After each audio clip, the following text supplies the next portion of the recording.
individuals to make the choice to take that step to protect themselves. Quick unrelated, we're nearing the end of a year, and in the spirit of the holidays, presidents often will announce pardons and or commutations. Should we be anticipating any by the end of 2022, or 2021, sorry?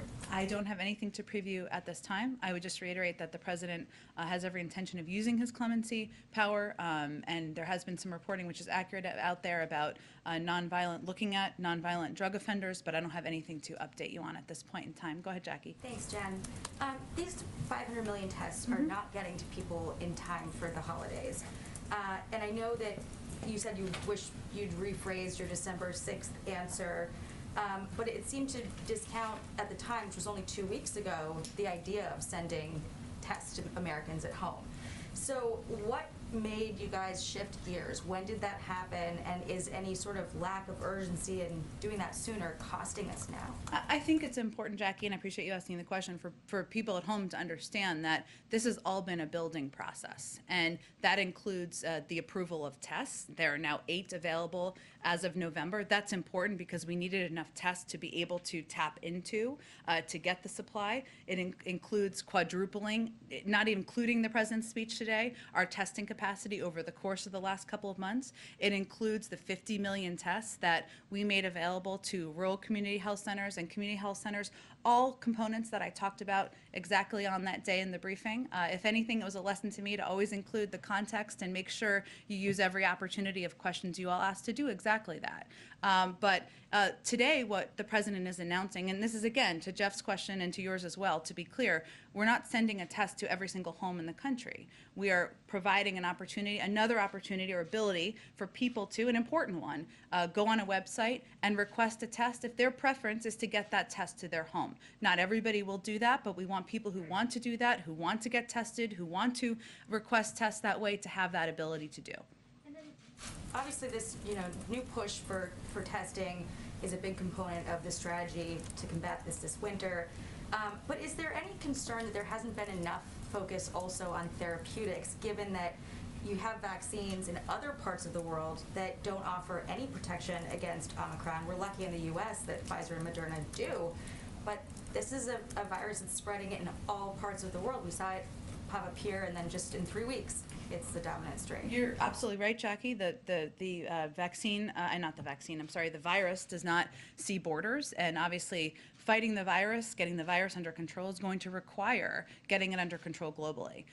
Part of what our objective is, an effort from the U.S. government, is to continue to be the global supplier of vaccine doses, and also a range of materials needed to produce vaccines, to treat people who are sick. That certainly is a part of our objective. Would there be a greater push to produce therapeutics? It's something like the pill that's supposed to come out and get that out with as much urgency as we're having for the vaccine. We will, of course, be focused on that, but I think it's important for people to know the best way to protect yourself is to get vaccinated and get boosted, and that is the most effective step that any person living in the United States or around the world can take, and that is what our priority is on.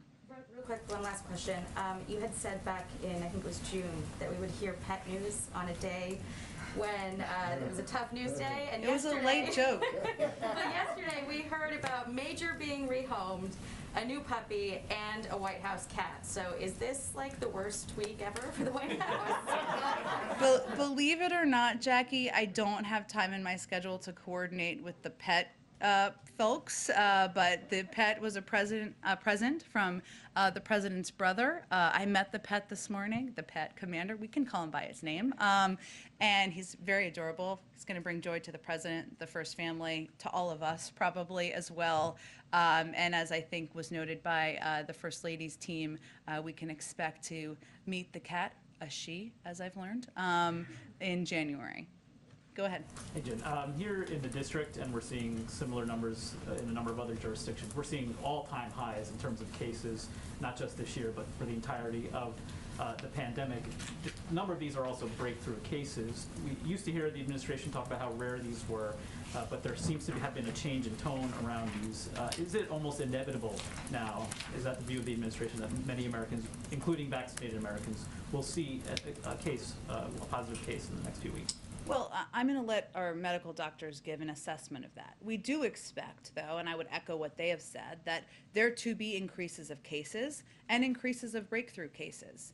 We are still seeing a significant amount of protection from even getting the virus, from the vaccines, from being boosted. But there will be breakthrough cases.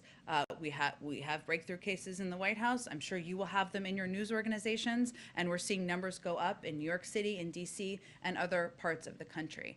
What we will continue to convey, because we recognize that a lot of people are sitting at home, many of whom are vaccinated and are scared, and we want to convey accurate information to them about the effectiveness of the vaccines. And this is a very interesting chart, which is why I love charts, but this is an interesting one, that fully vaccinated, this is looking at average weekly deaths. If you look at the number of fully vaccinated versus unvaccinated, we've seen it have peaks and valleys, but it's 14 times higher for unvaccinated individuals, 14 times more likely to die of COVID than if you are vaccinated.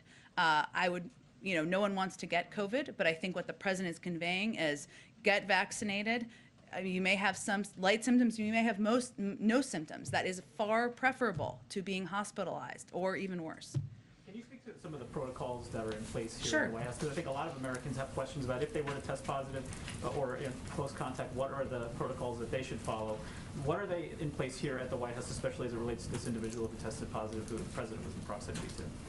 What is their protocol, or what is the president's protocol? What is the protocol for other White House staff, others who are interacting with this individual? Well, for if somebody is a close contact, so the guidance of the CDC is if you are a close contact, you should be tested 5 to 7 days, 5 days and 7 days post-contact. We do 3 and 5 days post-contact here at the White House through PCR tests. The president has had his 3-day PCR test yesterday. He will have his 5-day PCR test tomorrow. I would also note that as it relates to our own protocols here, because we of course go over and above in a lot of ways here, every time you're going to travel with the president or even meet in the Oval Office with the president, you're required to be tested that day. So there are additional there are also regular testing protocols for others who may not be interacting with the president, and we also wear masks around the building as well. And a question on Build Back Better as the White House tries to look at a path forward here. On the child tax credit, it seems inevitable at this point, unlikely at least, that millions of Americans who benefited from that child tax credit, from that monthly payment, will not get that in the month of January. What is the White House's message to them? And Senator Romney has put forward a proposal that he says would be a bipartisan pathway forward. Is that something the White House is looking into? Well, most importantly, the president's message is that his preference was to get Build Back Better passed in December so that people could have the child tax credit extended, a benefit that has contributed to cutting child poverty in half this year and has helped put money in people's pockets and food on the table and make sure many, many families could help make ends meet during an economic downturn that was tied to the pandemic. And I would say on the second piece of your question, we are going to work with anybody who's interested in taking steps to lower costs for the American people, whether it's on child care or elder care or health care. We want to get Build Back Better done because the comprehensive package is going to have an enormous impact, according to dozens of economists across the board. It would require 60 votes in order to get individual pieces passed. Okay, I'm sorry, because I don't want you to miss the speech. I'll try to go to like 2 more here. Go ahead. Thanks, Jen. Will certain groups be prioritized on the testing website, or is it just first come, first serve? It's a really great question.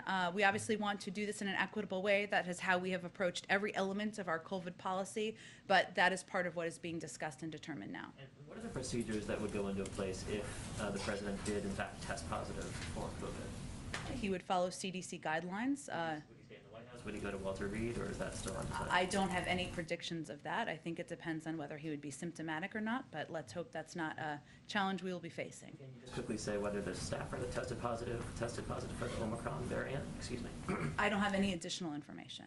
Go ahead, last one, and then people can come see me in my office after speech. There's a report that you're considering extending the student loan relief past the February deadline. Can you comment on that, whether that's on the table or a decision that's been made? The president has not made a decision yet. Okay. And can can you briefly, you said he's asymptomatic. That is sometimes a phrase used for people who tested positive but don't have symptoms. You just mean he's not symptomatic. He does hasn't not have tested symptoms, yes. Clarify, he's not tested positive though, because this is causing Yes, confusion out there. apologies. He has not tested positive. He tested negative yesterday, as we indicated, and he'll be tested again tomorrow. He does not have any symptoms either. We're reporting that the FDA will authorize both the Merck and Pfizer pills. I would obviously welcome your confirmation of that if you could give it, but more realistically, can you say what role having those pills will play in the overall response? How does it change your view of tackling this with those pills in hand if they are in fact available?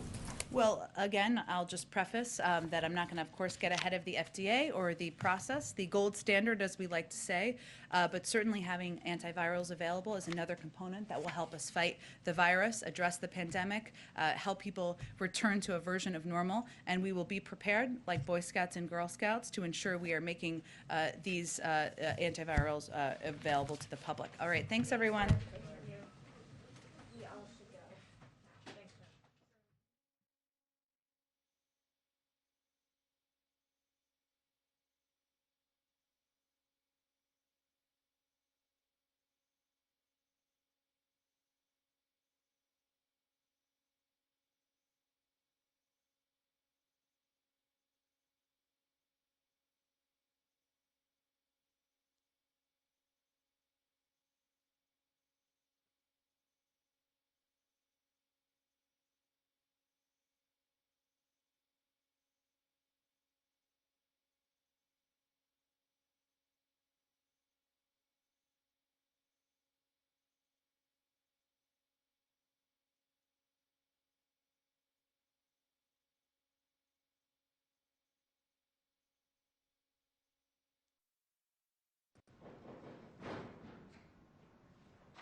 Okay, there you go.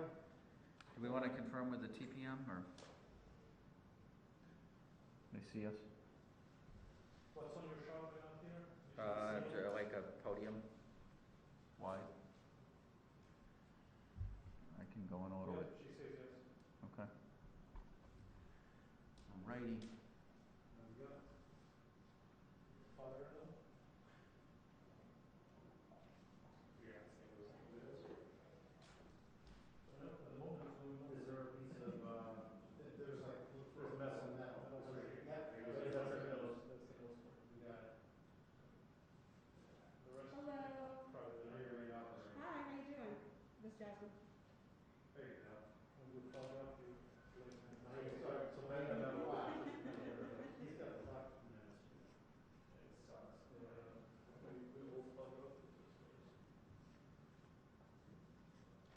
I'm feeling foggy. So, we were instructed by White House staff that our cut camera needed to be to the right of the head-on.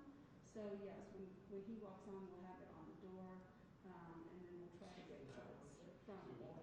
We won't have it on the door. I'll get it as he can come in. The head-on will have the door shut, have the entry shut. You said we won't have it on the door? The head-on will have the entry shut.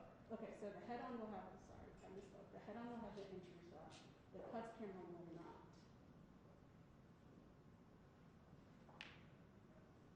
Yeah, the head-on will swing over to the door. Watch him walk to the door's on your left. watch him walk to the podium. Okay? Ladies and gentlemen, Okay. please at this time, silence your cell phones.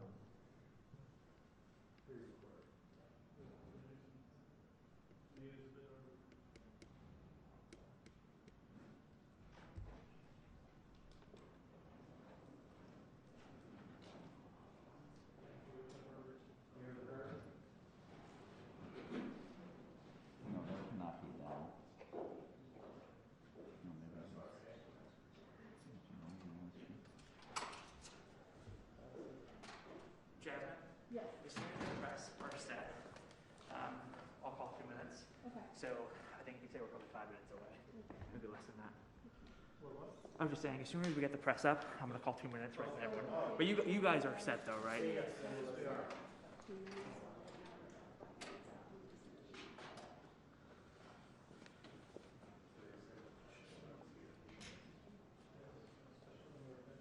And they're on the web now.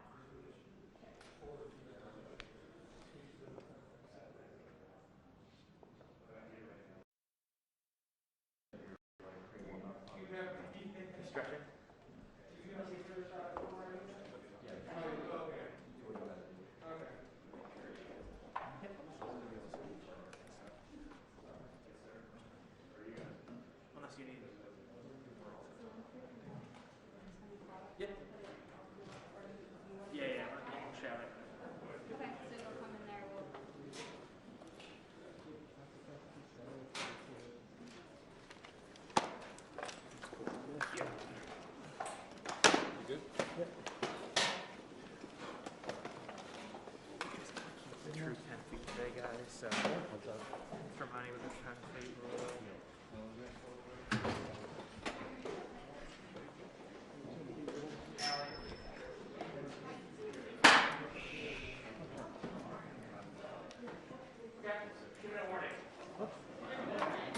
Ready.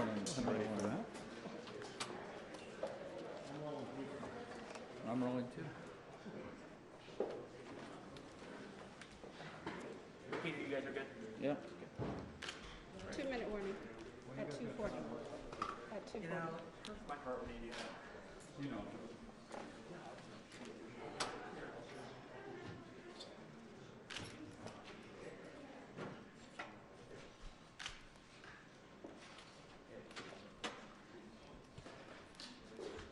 That was nice. You guys are good. Yes. Okay, great. And I'll go with you.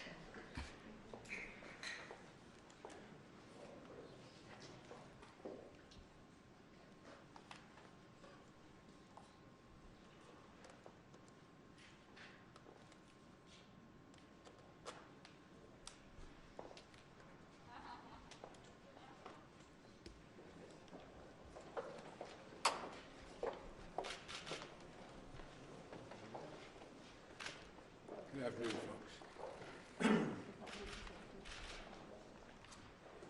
Good afternoon. I promised when I got elected I'd always give it to you straight from the shoulder. The good, the bad, the truth. So as we head into Christmas weekend, I want to answer your questions about the rising number of COVID-19 cases.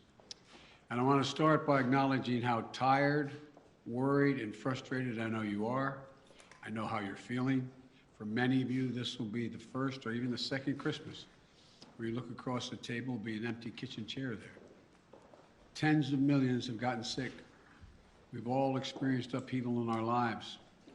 But while COVID has been a tough adversary, we've shown that we're tougher. Tougher because we have the power of science and vaccines that prevent illness and save lives.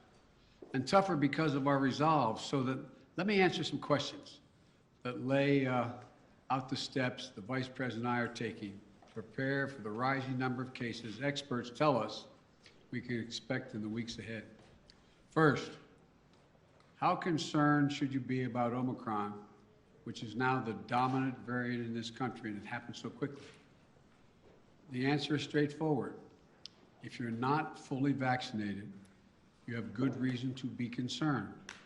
You're at a high risk of getting sick. And if you get sick, you're likely to spread it to others, including friends and family.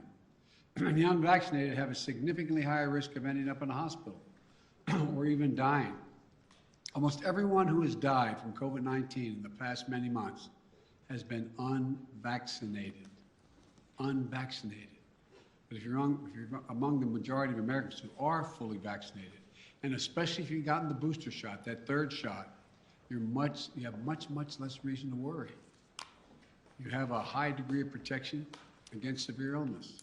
But because Omicron spreads so easily, we'll see some fully vaccinated people get COVID, potentially in large numbers. There will be positive cases in every office, even here in the White House among the vaccinated from Omicron. But these cases are highly unlikely to lead to serious illness. Vaccinated people who get COVID may get ill, but they're protected from severe illness and death. That's why you should still remain vigilant. According to our doctors, even if you're fully vaccinated, you should wear a mask when indoors and in public settings. Wearing a mask provides extra protection for you and those around you. And I know some Americans are wondering if you can safely celebrate the holidays with your family and friends. The answer is yes, you can. If you and those you celebrate with are vaccinated, particularly if you've gotten your booster shot. If you are vaccinated and follow the precautions that we all know well, you should feel comfortable celebrating Christmas and the holidays as you planned it. You know, you've done the right thing. You can enjoy the holiday season. And thanks to the progress on vaccinations this fall, we've gone from nearly 90 million adults in July who had not even started their vaccination process to fewer than 40 million today.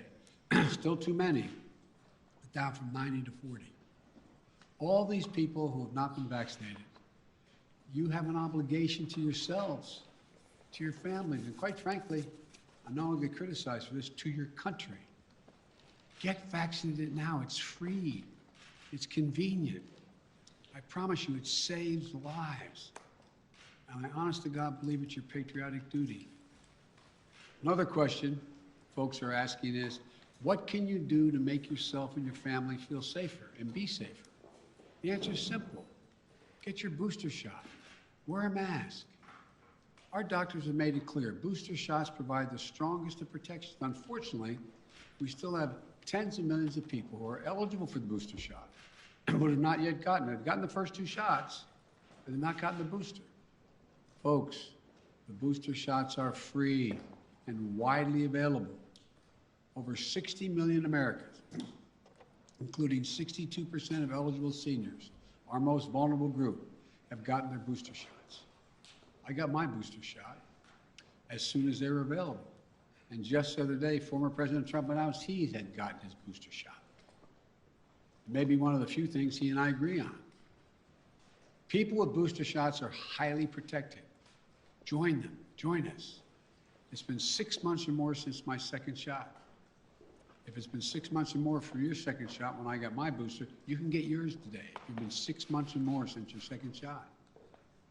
Another question that folks are asking is, are we going back to March 2020? Not this last March 2021, but March 2020, when the pandemic first hit. That's what I keep getting asked. The answer is absolutely no. No. There are 3 big differences between then and now. Number one, first one, more than 200 million Americans have been fully vaccinated. In March 2020, no one was fully vaccinated. What that means is today, a case of COVID-19 for fully vaccinated and boosted person will most likely mean no symptoms or mild ones similar to the common respiratory viruses.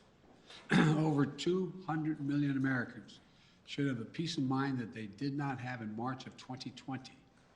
They're protected from hospitalization, and they're protected from death. Second point, we're prepared today for what's coming. In March of 2020, we were not ready. Today, we stockpiled enough gowns, masks, and ventilators to deal with the surge of hospitalizations among the unvaccinated. Today, we're ready. And as I'll explain in a few minutes, we're going to be reinforcing our hospitals, helping them. Number 3, we know a lot more today than we did back in March of 2020. For example, last year, we thought the only way to keep your children safe was to close our schools. Today, we know more and we have more resources to keep those schools open. You can get 5 to 11-year-olds vaccinated, a tool we didn't have until last month. Today, we don't have to shut down schools because of a case of COVID-19. Now, if a student tests positive, other students can take the test and stay in the classroom if they're not infected, rather than closing the whole school or having to quarantine. We can keep our K through 12 schools open. That's exactly what we should be doing. So folks, let me summarize. We should all be concerned about Omicron, but not panicked. If you're fully vaccinated, and especially if you got your booster shot, you are highly protected. And if you're unvaccinated, you're at a higher risk of getting severely ill from COVID-19, getting hospitalized, and even dying. So the best thing to do is get fully vaccinated and get your booster shot. And no, this is not March of 2020.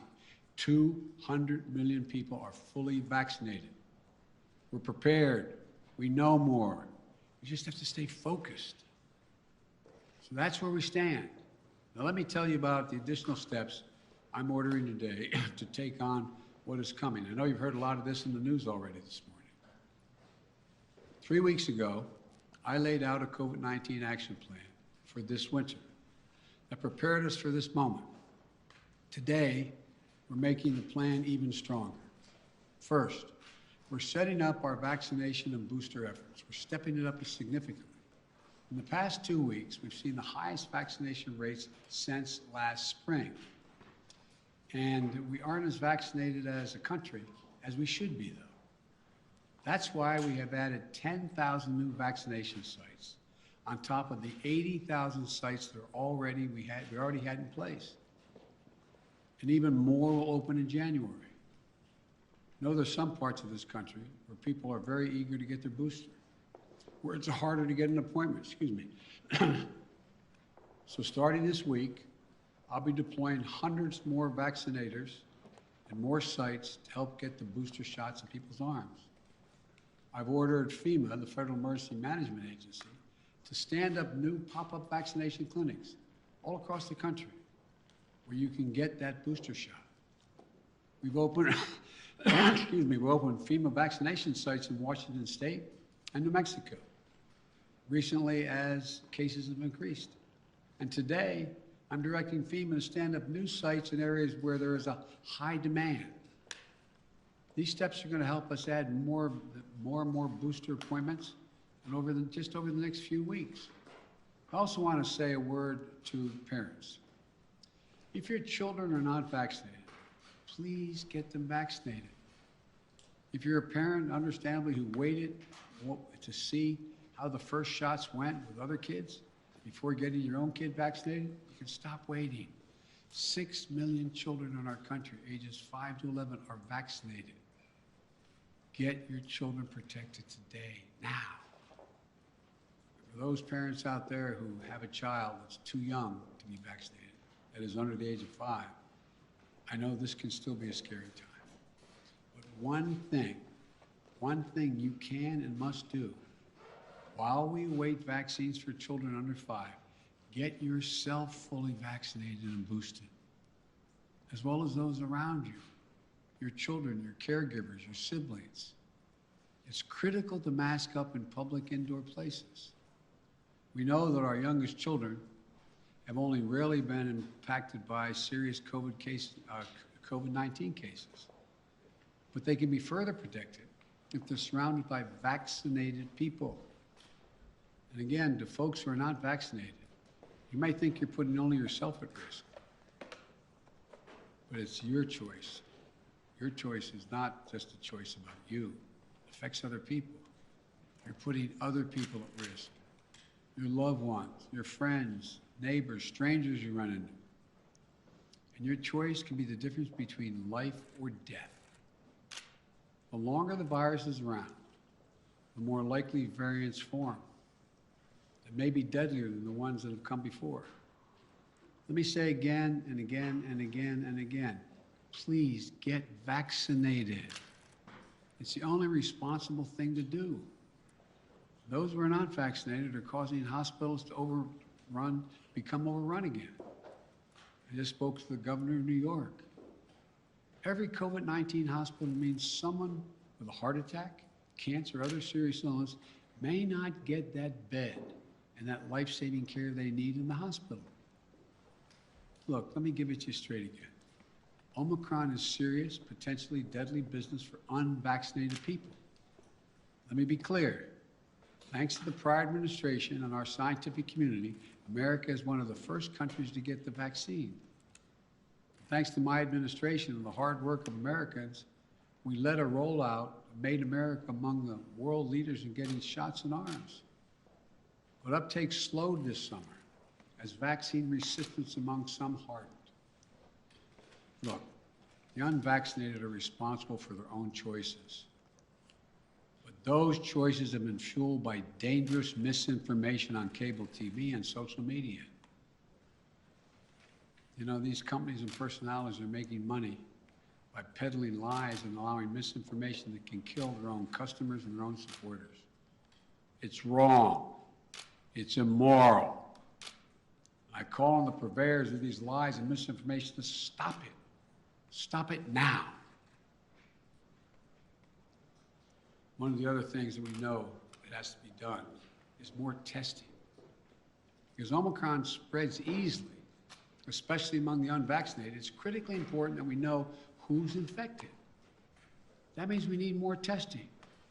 And on that score, we're now where we should be. Yes, we have over 20,000 free testing sites.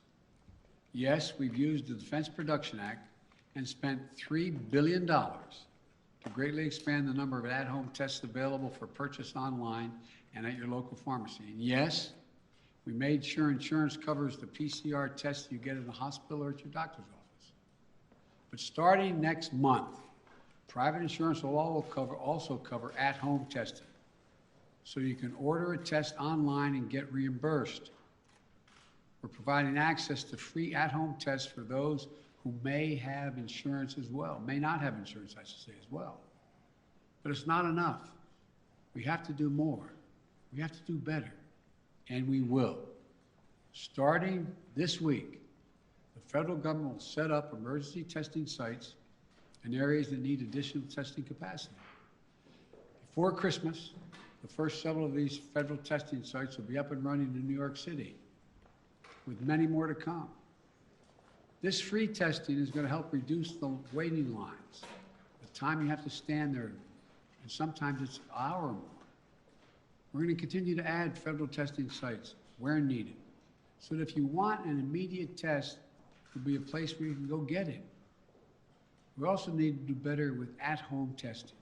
So I'm announcing today, the federal government will purchase $500 million, that's not million, billion with a B, additional at-home rapid tests with delivery starting in January. We'll be getting these tests to Americans for free. And we'll have websites where you can get them delivered to your home. We've arranged for it to be easier for you to find a free COVID testing site near you on Google. Just enter COVID test near me in the Google search bar, and you can find a number of different locations nearby where you can get tested. We're going to continue to use the Defense Production Act, as we did earlier this month, to make sure we're producing as many tests and as quickly as possible. The bottom line is it's a lot better than it was, but we're taking even more steps to make it easier to get tested and get tested for free. Next, we're preparing hospitals for what's coming. Those 40 unvaccinated adults have a good chance of getting COVID-19, and some of you will get very sick. That'll mean hospitals are going to get extremely stressed again, both in terms of equipment as well as personnel to care for those who get sick. That's why my administration has stockpiled and pre-positioned millions of gowns, gloves, masks, and ventilators. We call it PPP. We're ready to send them immediately to any state that needs more. In addition, I've directed the Pentagon to mobilize an additional 1,000 troops to be deployed to help staff local hospitals and expand capacity. That's 1,000 military doctors, nurses, and medics. We've already started moving medical teams. They've already landed in Wisconsin and Indiana this week. This is on top of 300 federal medical personnel that are now on the ground, having deployed since we learned about Omicron. Look, while we know staffing is the biggest need for hospitals, some may need more beds as well. We're prepared. I've directed FEMA to activate the National Response Center and begin deploying teams now to provide additional hospital beds. We'll begin to construct emergency capacities near hospitals, in parking garages, and nearby buildings to be ready if needed. And the federal government is paying for all of this, period, all of it. Further, FEMA will deploy hundreds of ambulances and EMS crews so that if one hospital fills up, we can transport patients to beds elsewhere. This week, we'll send dozens of ambulances to New York and Maine because the COVID is spreading very rapidly to help transport patients. Our doctors, nurses, hospital staffs have gone above and beyond during this pandemic. The strain and stress is real. I really mean it, it's real. And we'll have their backs, though. We have to let them know we have their backs. Finally, we're making sure that COVID-19 no longer closes businesses or schools. Last week, the federal court reinstated my administration's vaccination or test vaccination or test rule for businesses with more than 100 employees. The rule requires employers with 100 or more employees to protect their workers who are on site and indoors with the requirement that they be vaccinated or tested each week or go home. These rules are going to keep workers safe, and keep workers safe will help keep businesses open. If people are vaccinated or tested, they are much less likely to get sick and less likely to spread it to others. Customers are more likely to come in and shop because they know it's a safe environment. I know vaccination requirements are unpopular for many. They're not even popular for those who are anxious to get them. My administration has put them in place not to control your life, but to save your life and the lives of others. Where 400,000 Americans died from COVID this calendar year, and almost all were unvaccinated. Almost all were preventable. The rule is legal and effective. It's going to save thousands of American lives. We must also keep our K-12 schools open. Look, the science is clear and overwhelming. We know how to keep our kids safe from COVID-19 in school. K through 12 schools should be open, and that safety is increased if schools require all adults who work in the schools to get vaccinated and take the safety measure that the CDC has recommended, including masking. I got Congress to pass billions of dollars in school improvements, ventilation, and social distancing. Schools should be safer than ever from COVID-19. And just Friday, the CDC issued a test-to-stay guidelines. So schools can stay open and kids can stay in class even if a classmate tests positive. COVID-19 is scary, but the science is clear. Children are safe are as safe in school as they are any place, assuming the appropriate precautions have been taken and they've already been funded. Let me close with this. I know you're tired. I really mean this, and I know you're frustrated. We all want this to be over, but we're still in it. And this is a critical moment. We also have more tools than we ever had before.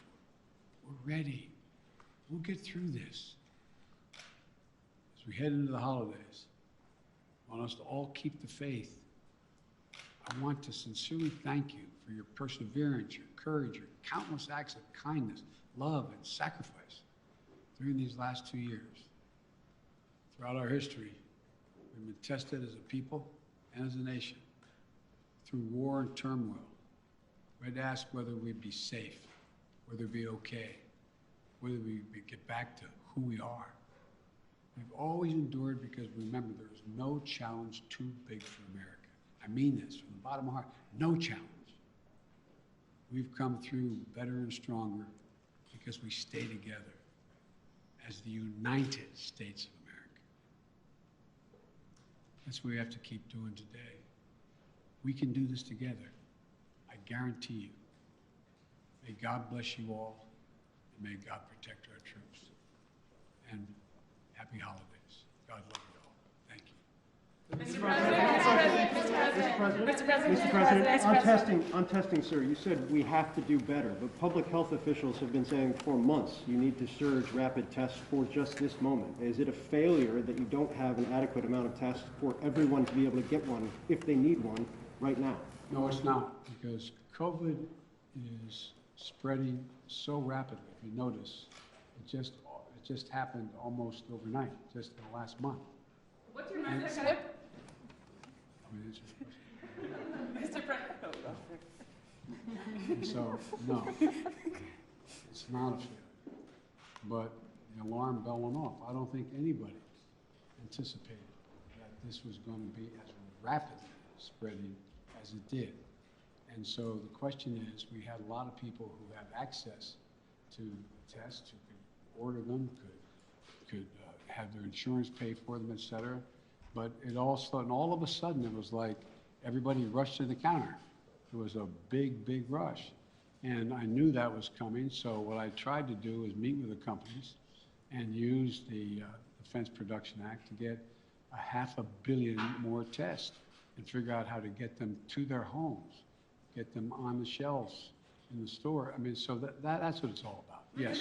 Mr. President, what's your message to Americans who are trying to get tested now and who are not able to get tested and who are wondering what took so long to ramp up testing? Come on, what took so long? That's what I'm hearing that from people who are trying to get tested now before the holidays. Well, what took so long, it didn't take long at all. What happened was the Omicron virus spread even more rapidly than anybody thought. If I had told you 4 weeks ago that this would spread by a day-to-day basis, it would spread by 50, 100%, 200%, 500%. I think you would have looked at me and said, Biden, what are you drinking? But that's what it did. Now, we don't know what's going to happen from here. It looks there's some evidence that in South Africa, where a lot of this started, that it's dropping off quickly, too. We don't know. But I do know that we're not going to be in a position, like I said, when remember we were having a problem with masks and gowns and the like? I said, I promise you. Remember the criticism? I got questions from some of you. Why are you still paying for all these masks and gowns? Why are you stockpiling this? Because we don't know. Turns out we're going to need it. In the back, and then... Does it work, sir? And will you reverse the travel ban now that Omicron is so prevalent here in the U.S.? I'm considering reversing. I'm going to talk with my team in the next couple of days. Look, remember why I said we put the travel ban on, is to see how much time we had before it hit here so we could begin to decide what we needed by looking at what's happening in other countries. But we're past that now. And so it's something that is being raised with me by the docs, and I'll have an answer for that soon. President, You talk often about the importance of keeping your word of trust. Do you believe Senator Manchin kept his word to you? And how do you rebuild trust with progressives in your party to advance your legislation now? You know, I told you before, you've heard me say this before, some people think maybe I'm not Irish because I don't hold a grudge. Look, I want to get things done. I still think there's a possibility of getting Build Back Better done. What I don't want to do is get into, and Joe went on TV today, and I don't know whether it's TV or not, I'm told he was speaking to the Liberal caucus in the House and said, Joe Biden didn't mislead you, I misled him. And so look, I'm not looking for, let me say something. You saw what happened yesterday. All the talk about how my Build Back Better plan was going to increase inflation, going to cause these debts and all the like. What happened? Goldman Sachs and others said, if we don't pass Build Back Better, we're in trouble because it's going to grow the economy. Without it, we're not going to grow. And what happened? Stock prices went way down. It took a real dip.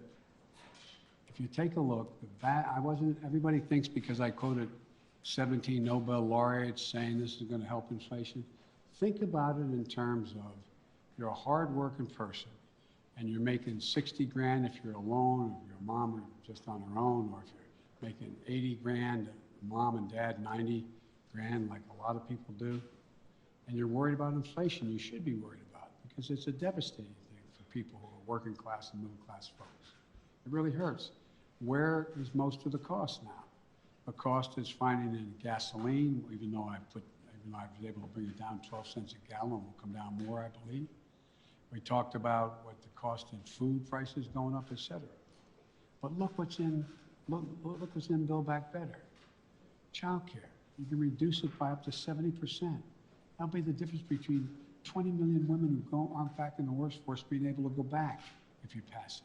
We're talking about health care, insulin.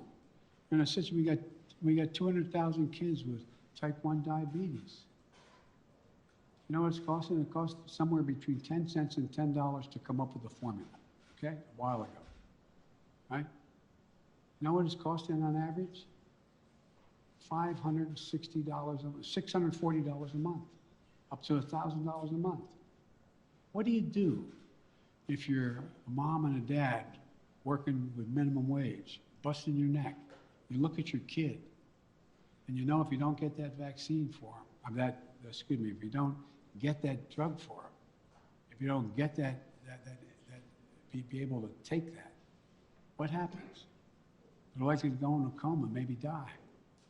Not only do you put the kid's life at stake, you strip away all the dignity of a parent looking at their child. I'm not joking about this. Imagine being a parent, looking at a child, and you can't afford. You have no house to borrow against. You have no savings. It's wrong.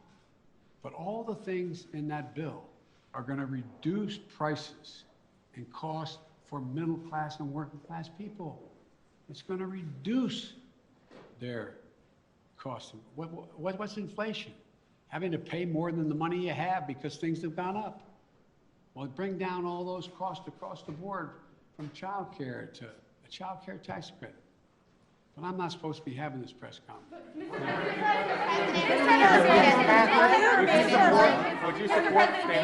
Mr. President, did Senator Manchin break his commitment to you? When you announced the framework, the White House says that all 50 senators were believed to get behind it, all 50 Democratic senators. So did Senator Manchin break his commitment to you? Senator Manchin and I are going to get something done. Thank you. Are you still carrying the car with the car debt, Sir, do you still have the car with the debt? Ukraine, sir.